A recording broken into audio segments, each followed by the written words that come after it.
You might see wind turbines appear on postcards, albeit I'm not overly in favour of the population of wind turbines across our landscapes. I'm thinking of how much concrete and steel goes into them and the pristine type conditions that our hills and that are. But there are others that agree that wind turbines should be a part of the landscape, and even those that think that wind turbines should in fact produce money locally for communities. And that is the view of Indy MP Helen Haines. She's introduced her Australian Local Power Agency Bill to Federal Parliament on Monday. And this would set up an Australian Local Power Agency. One of the components to this bill that she's introduced is that she wants to see benefits come back to the communities where the wind turbines are located. And when one looks at a wind turbine, the long-term benefit for a community is fairly remote. That is, that there is a short-term benefit when during construction there are some jobs, there's some concrete, there's steel, there might be some digging contractors, some electrical contractors could get some work locally. About 5 to 10% of that build time workforce is left then to maintain the turbines. If communities are to where the impact on the visual amenity, and as SA Energy Minister Dan Van Holst-Pellecin's admitted recently on our Country Viewpoint program, if there are people with health impacts and some revenue is coming back to that community to assist people with those impacts.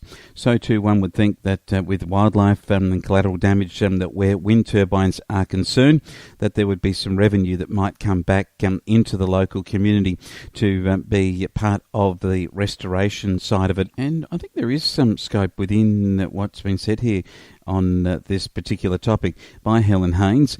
You have to remember that each time the wind turbine operates in a community, that community in itself is providing power for other locations. This regional MP has looked at the situation in Europe, pointing to Germany where farmers own 10% of all renewable energy projects and others in the community own 30%. What Ms Haines is saying is that if we had a system like that in Australia, there'd be billions of dollars that would flow straight back into the pockets of the people within the regional area where these turbines are built. And I think that there's something to be said here for this, because if you think about those millions of people that live in a city, it's funny how the Mount Lofty Ranges or maybe the mountains out in the Yarra Ranges that don't have wind turbines on them. It seems that they're an ecological issue for city people to have wind turbines in their proximity to where they live. Yet the country seems to be, well, just about every square corner of our country has wind turbines. If they're not a visual issue for people to look at, and if they are creating power and creating jobs that we're told that they are, then why not to return that ownership back to the country people and the benefits of it to the country people and the farmers to which their properties have these turbines on them? And why not there to be a greater return in terms of the electricity that they generate back into those regional areas in order for them to have cheaper power? It's interesting because that there's been so much with the Nationals and the Energy Ministers Angus Taylor's bill in recent days about the gas and the issue of that coal not being part of the current discussion. The Nationals are looking at things like nuclear power being implementable.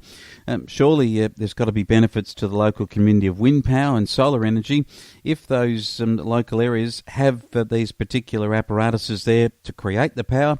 Surely there's a return on investment for those people.